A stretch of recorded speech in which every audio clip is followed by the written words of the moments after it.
place team, being SGS in this case, against a 4th place team, which was iCeLanD from Group B. This is kind of all or nothing at this stage. You lose this game, you're out of the tournament, and good night, Vienna. And the strange thing about this matchup is iCeLanD, their very first game of the tournament was against COG EU, and they played them really tight. Like, that was probably the closest game COG had the entire tournament.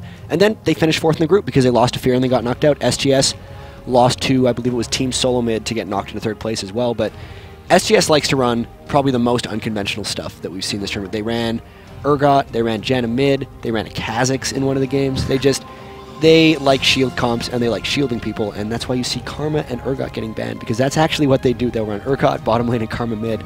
But, of course, Darkness loves his Jarvan as well, so they could still go for something like that. Janna's not there. If they get Lulu as well, they could do the same kind of thing. They love tanky shield comps. That's really what they do.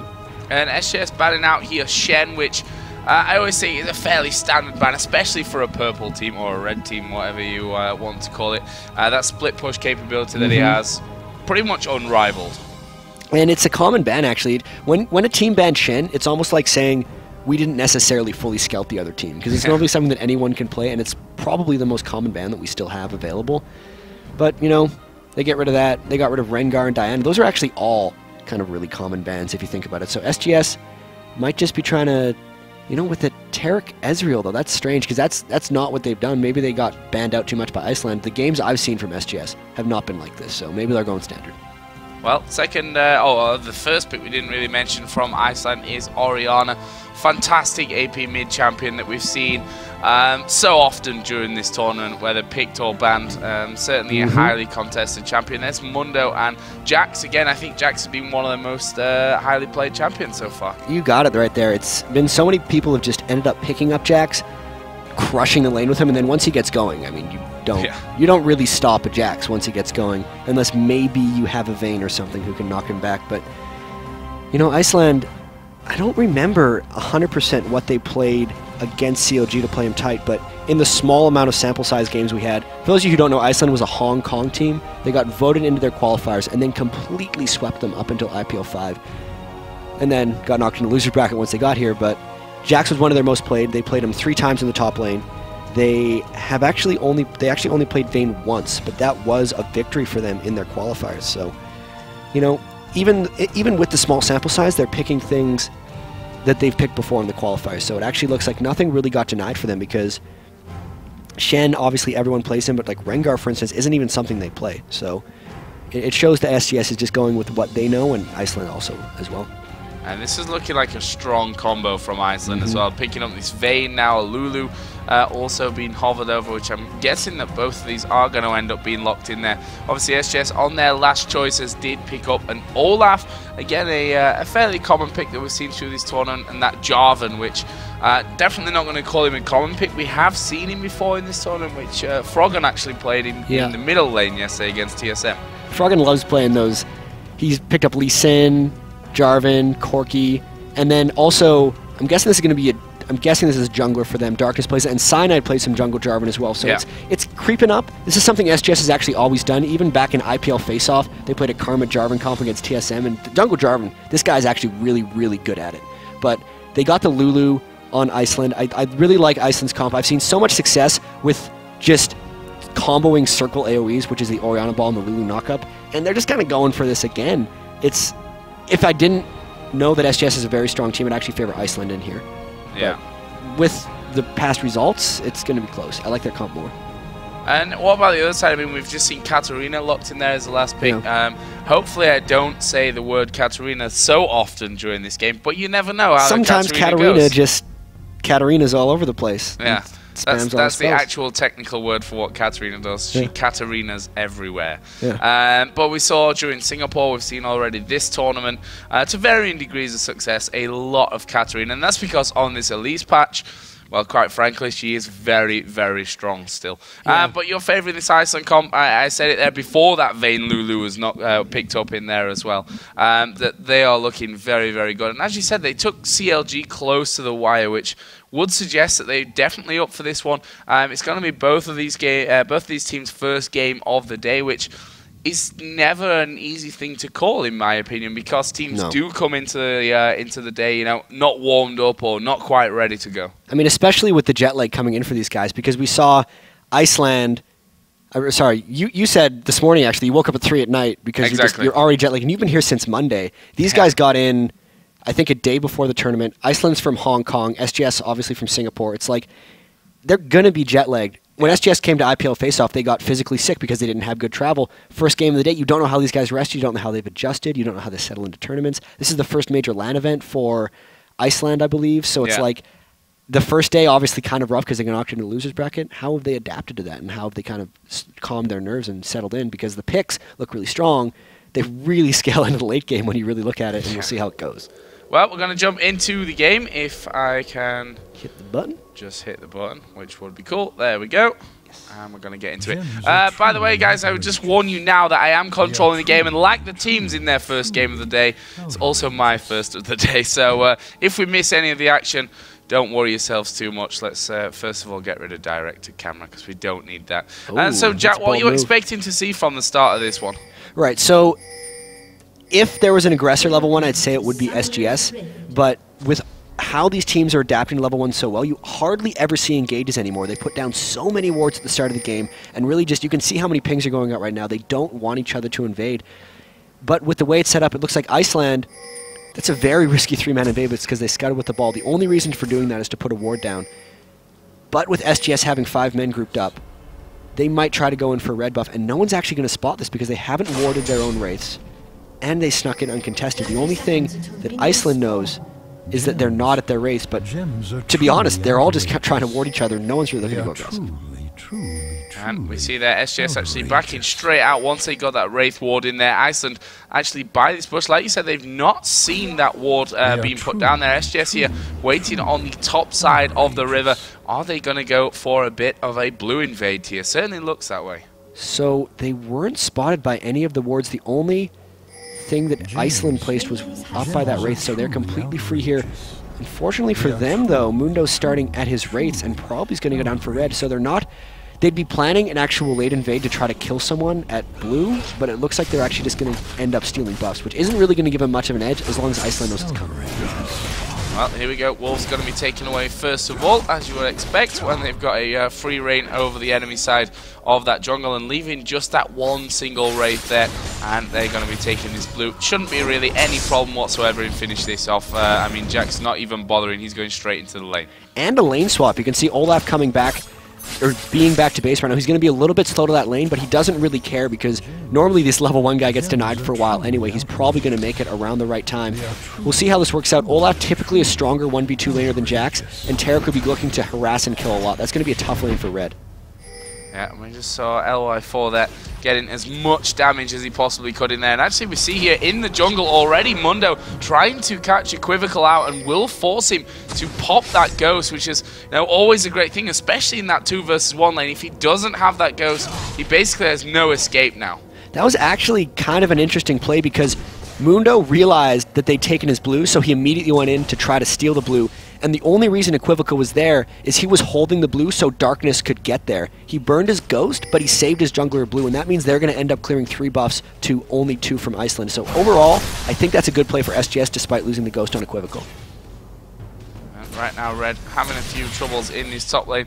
Ironically tied in CS at 1-1 currently with Olaf. Obviously, neck and neck. It doesn't get much closer, Jack. Let's be honest with that one. But he's really got to be, you know, when there's a chance to get CS, for example, there, you've got to take it. There's no way that you can afford to be really dropping that one. We can see already iceLanD putting down the damage onto this turret, and that's what a lot of teams are going to go for early on. But we may just see this early dive coming out. Mundo moving in there. Equivocal going to be behind that turret as they do get in. Vayne actually tanking up the turret. Will have to flash away, but Equivocal surely will go down, and it's going to be first blood going over onto Lulu. But look at the health there, Jack. They have tanked that turret up brilliantly. However, on the top side, we're going to see exactly the same happening with Jarvan coming in. This side should be a little bit easier as Ignite is burning, and it will be LY4 to pick up that kill.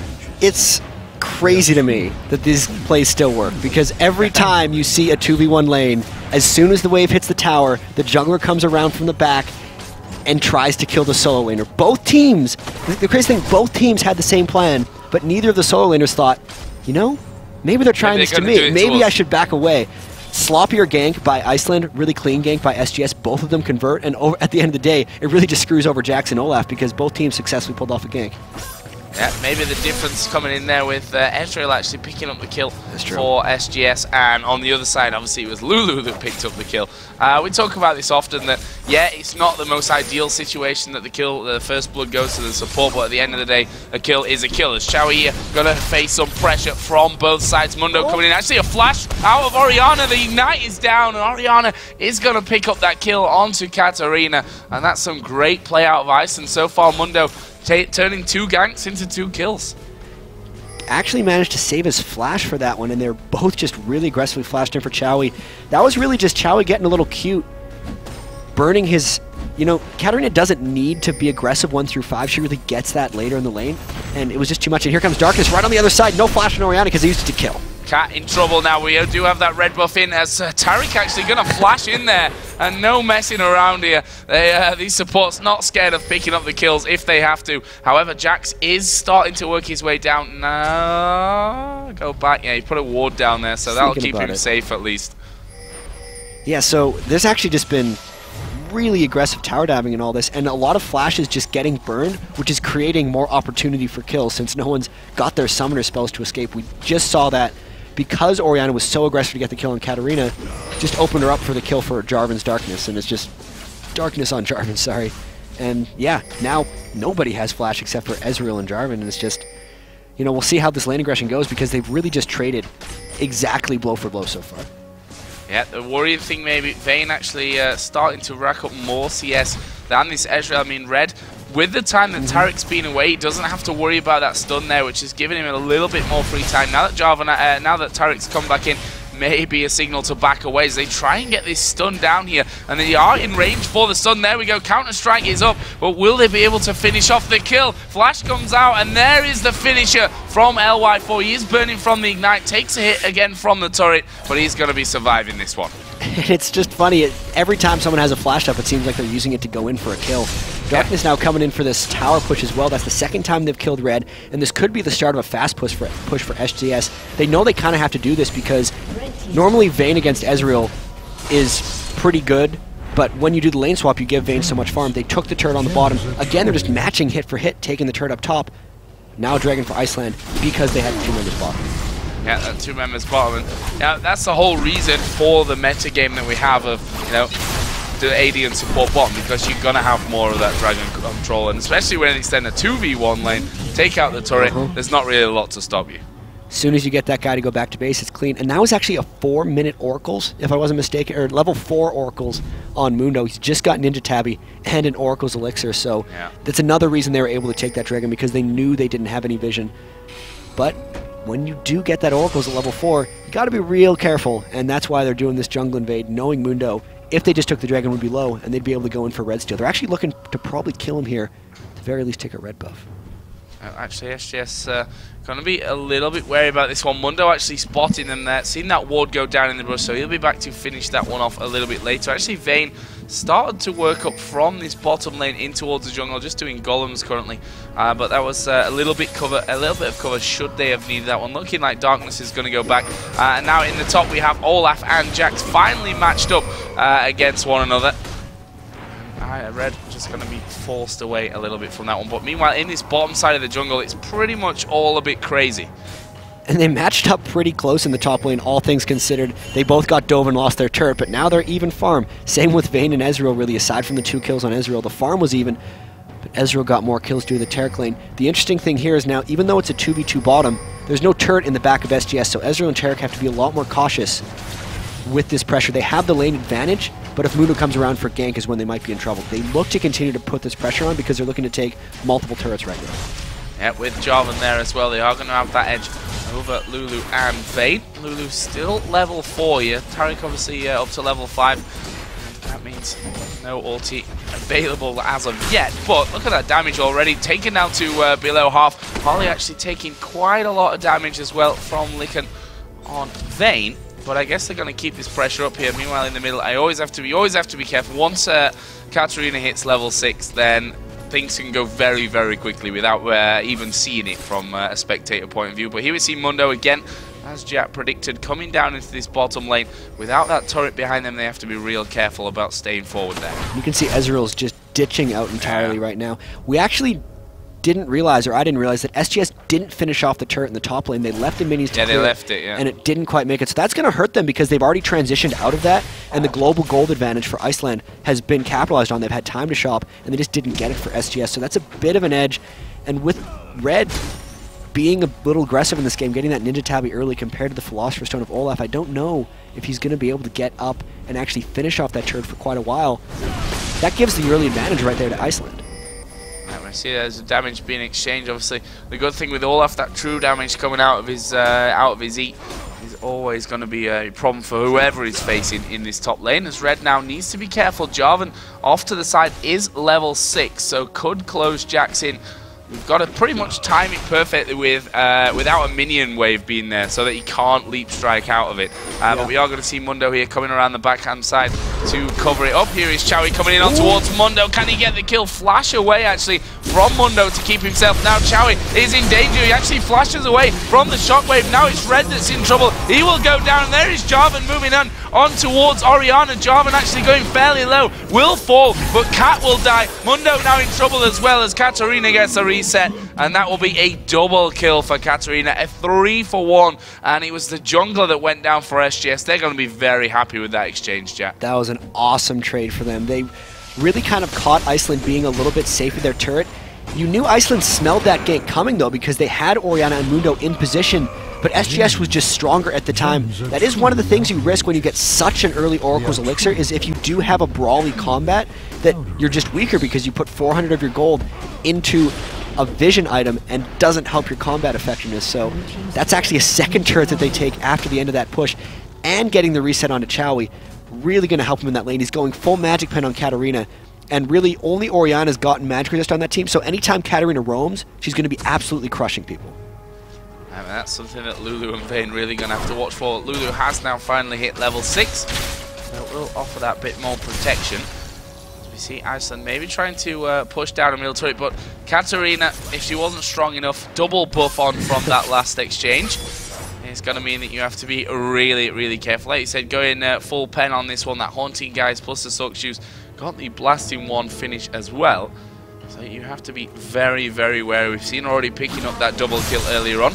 And that's just the mobility as well of Katarina. I mean, Shunpoing away from the ball, taking no damage from it. We saw earlier on the flashes coming out of the shockwave that was put down. I think it was Jarvan that flashed away from it, I want to say. Well, I think you're right. He's the only one with his flash on cooldown, so must have been Jarvan in that position. So yeah, that's the thing that you really have to be careful about with Orianna, that if that shockwave doesn't land, that is a big chunk of damage from any team fight that's gone. And if you look at their team, you know, they do have to be a little bit careful about interrupting that Katarina ult. The nice thing about this is the Katarina ult now applies the healing debuff, so that hurt the Mundo with an Oracle's even more because there was an Ignite and the ultimate that came off, so he just wasn't healing that much from his ultimate. I'm wondering what their next move is. They picked up that extremely early dragon, iceLanD did, and SGS is wondering when it's going to be back up. Everyone now in the bottom lane, since they've killed the 2 turrets already in the top, they're looking to put pressure on, trying to push mid, trying to push bottom, or just get a dragon, but they don't know the exact timer, and you can see iceLanD just kind of waiting for them to commit to something to maybe come back in a fight. SGS here with the Oracle on Jarvan, just clearing out from the Tribush. There was the dragon spawning. And are they going to kick things off? As you said, iceLanD do have the timing down. Let's see what they can do with this one. Orianna ball goes in. There's the stun on towards to 228. He's surely going to drop from this one. It's Chowie that gets the kill. That's going to make it even more deadly as TK Singh is going low as well. And now the double kill onto Lulu. Jarvan ultimate has to be cancelled, but he's not finished just yet. Red going fairly low, will actually dive in for a bit more damage, but they've got the stun. There's the triple kill. There is the quadra, and then Scumbag Ezreal steals away the pentakill, but nonetheless a quadra kill coming out of Katarina. And I said I didn't want to say the word Katarina that much in this game, Jack, but sometimes you just can't avoid it. I couldn't help myself. I was just saying no because I saw it coming, right? You saw she got the couple resets, and there were 3 people sitting at about 30% health, and I was like, Jax, you stay away. You do not go back into Katarina. But he did. He went in for an extra hit, and that just allowed the reset to happen. She kept on jumping, and that was just too much right there. Once Katarina gets going like this, she's gotten now, I mean, you assume she's got about 8.5 Magic Pen from Maroon. She's got 40 from those. That's close to 50. Then she's got the Abyssal Scepter, which is another 20 in reduction. We can actually check. Yeah, 49 plus the reduction of her Abyssal Scepter. So unless someone has 70 magic resistance, she's doing true damage with all of her stuff. And you look around everybody on iCeLanD, no one has that much magic resistance. Katarina's doing true damage right now. That's bad. Like, that is too scary. When you get her that fed early, you really have to worry about the snowball, and you have to be careful about the resets in the fights. And they clearly were not there. Everyone's bought in wards. They've picked up the dragon. They got 4 turrets now. This is a huge snowball potential for SGS coming in now. Yeah, and the good thing is those kills aren't all on Katarina, you know. 3-0-1 on the AD carry, almost up towards that Trinity Force. I guess if I look at his gold, it's almost ready to even finish off that Trinity Force now is Ezreal. Vayne already finished the Bloodthirst, so we know that Vayne going to get stronger and stronger as we go along. Is actually ahead there in the CS. Actually, the CS is not super high. I mean, that top lane there, 78 to 78, despite the fact that Jax has died 4 times up until now. I mean, Olaf obviously has spent quite a lot of time roaming around, getting involved in the action, as well as Chowie. Is he going to go in for this one? No, we'll just queue in towards Cat. Every little bit of damage helps in this situation. And the rest of SGS looking like they want to collapse in on towards this middle lane. Gotta be careful, Jax. Don't go! Oh, that was a nice shockwave coming out there. Chowie actually falling low, taking tower hits as well. Will go down to Orianna. There is a Lulu ultimate in now, and this could still go badly, but Ali is going to fall. It's a double kill for Orianna. Nice. The LY4 has got those double buffs and realizes just don't want to give those away, just can't afford to stay around. And that was the fight that they were looking for, you know, shut this Katarina down. I think maybe got a bit greedy there, Katarina, to be honest with you. Went in a little bit too early. The rest of the team weren't quite there to back up, and that will bring us back to 12-5 in kills, a 5,000 give or take gold lead, and 4-1 in turret. So despite that kill, you know, they're still looking very, very good. Katarina definitely got greedy there. It was a matter of having the 6 kills, knowing you're doing true damage to everyone, just thinking you were invincible. But you make everyone else vulnerable, but you're not invincible yourself when you're like that. So it was just smart play, actually. iCeLanD focusing Katarina down, didn't let the fight persist, and didn't let the cleanup happen right at the end. SGS wasn't all there either, so they were really just out of position, and that really, really helps iCeLanD in all honesty, because they really needed something like that. They were close to letting the game completely get out of hand there, but with the Katarina kill, pretty much the best possible target, worth the most gold, making it to 5,000, not that bad. And let's have a look at the overall gold here between these different roles. So 6.7 to 5.4 in the middle lane. 80 carries, 1,300 extra for Ezreal.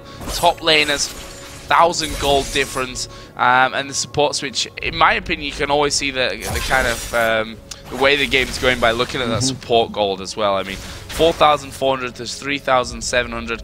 That just adds, you know, maybe one extra GP10 item in there, maybe something different as well. As Liken now is in trouble in this bottom lane, almost this one as I was rambling on, but we still managed to catch that one. And I mean, that's got to mean with that extra gold on Taric, more wards, they're going to get in there what looks like Shurelya's Reverie earlier, and just overall an advantage for SGS. And here we actually have 3 SGS members with the kill, trying to split push down this bottom, but Red is up top trying to take down a turret himself. He's going to have to make quick work of that, because SGS might look to continue to push in and get an inhibitor turret. An inhibitor turret will be much more valuable than that outer turret. Jax has got to get back. They're going to be very careful of an SGS dive here, because everyone's coming down. And they only have 4 members plus a fairly large creep wave. Actually, they're just going to go for the other middle turret in the mid lane. Either way, though, Jax has got to make it back, because that one turret's not worth 2. Yeah, certainly, considering they're both inners as well. In that middle lane, SGS really coming out on top of that one. So 6,000 gold lead exactly currently in favour of SGS. Actually, they're now ahead on pretty much all fronts with the with CS. Actually, 10 behind with Olaf. He's actually just picked up and finished that Shirelia's Reverie, which is going to mean an extra 3 seconds of 40% movement speed, which is, you know, great for engaging, great for disengaging if it goes pear-shaped. But overall, just a fantastic item to have in at this stage of the game, or a fantastic item to have when your opponent doesn't, I think, is the key thing with Shirelia's Reverie. It actually feels like we're a little bit more than 19 minutes into this game for whatever reason. It's because there's been so many turrets taken by SGS. That's 6 towers now by 19 minutes. That's kind of end-game tower push when you're looking to make that 30 or 40-minute inhibitor push, but they're already there. And it's maybe too early to actually start forcing around Baron, but that's really all they have left. So iceLanD thinks that SGS is coming around here. They see Ezreal top, and they're hoping to catch someone out warding here. That's a really smart scout by Jarvan. If anything, SGS will fight here because iceLanD is sticking around, and they might even have a chance in a 4v5 if Ezreal doesn't come down. But no, iceLand's just going to decide to back away.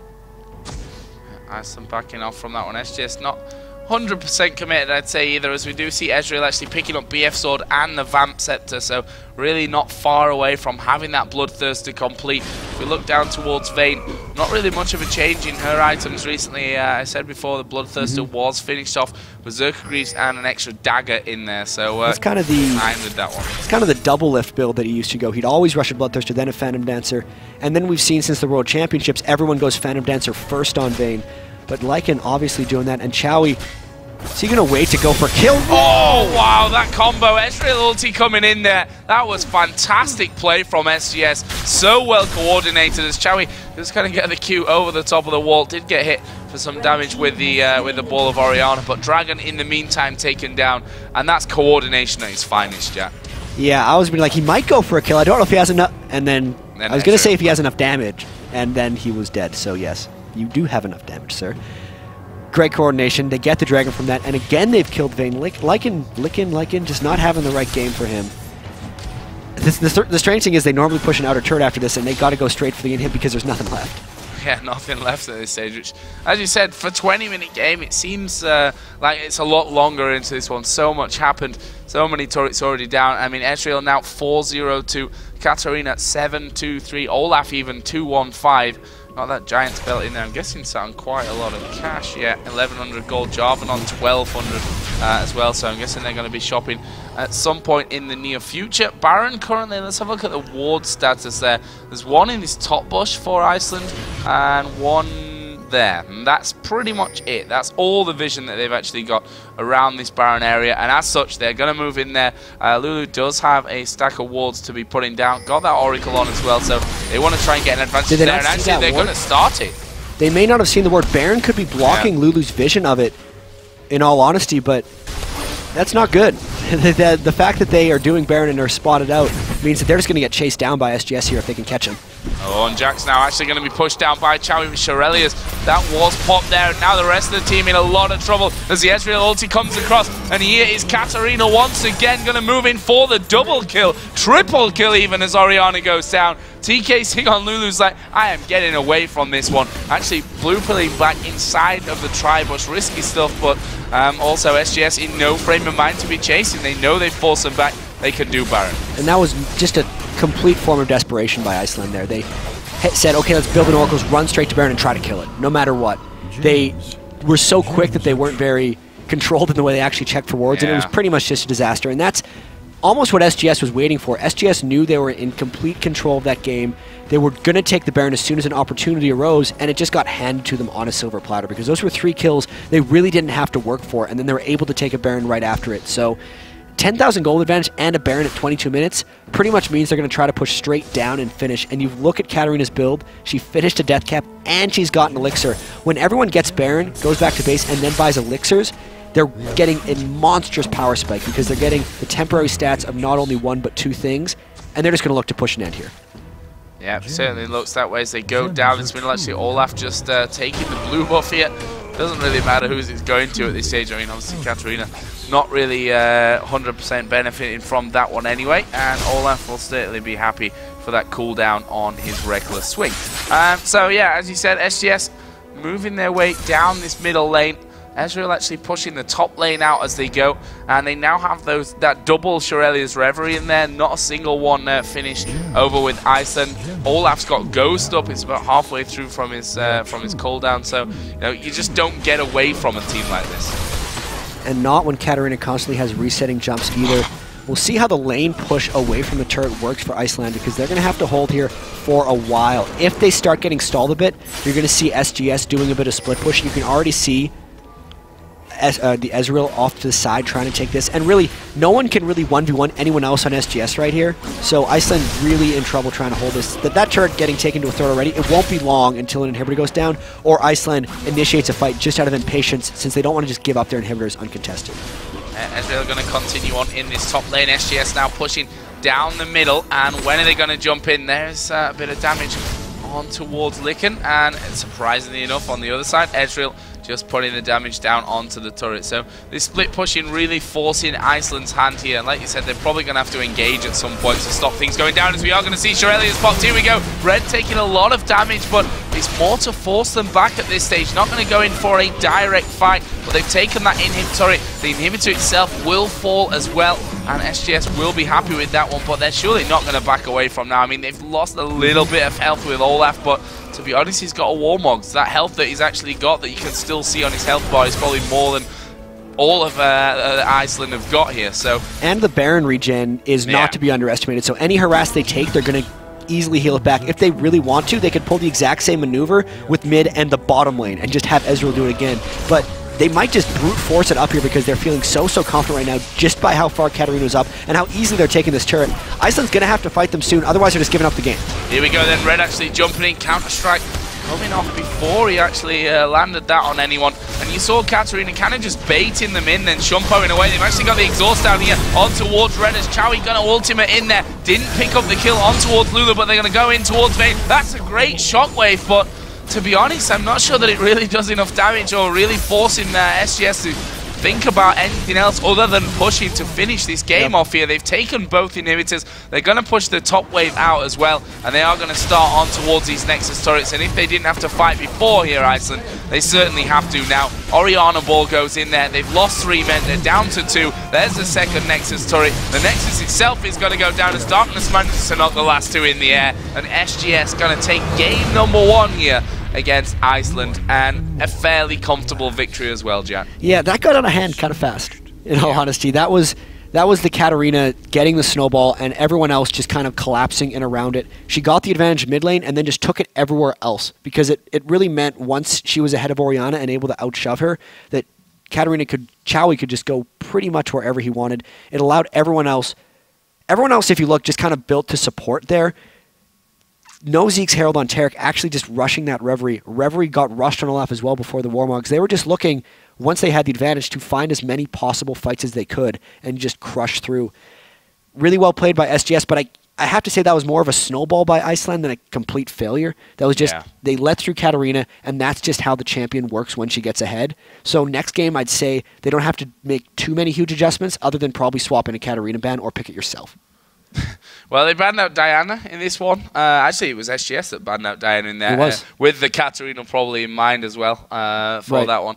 So yeah, game number 2 should be coming up here in just a few short minutes. I'm guessing that iCeLanD, more than SGS, have a few things to talk about in regards to game number 2. So we're going to be taking a quick break, guys. Don't forget, we shall be back with the rest of the games and all day here at IPL. I think over on the main stage, they're currently doing Azubu Blaze versus Blackbean, if I'm not mistaken. Which, if form in this tournament is anything to go by, that could be a quick game. But hopefully Blackbean are doing well over in that one and showing everyone here in the crowd what's what's going down. We've got lots of upper bracket games to come your way as well today, so plenty of action still to come. We'll be back with game number 2 of SGS versus iCeLanD, though, in just a few minutes. Don't go anywhere.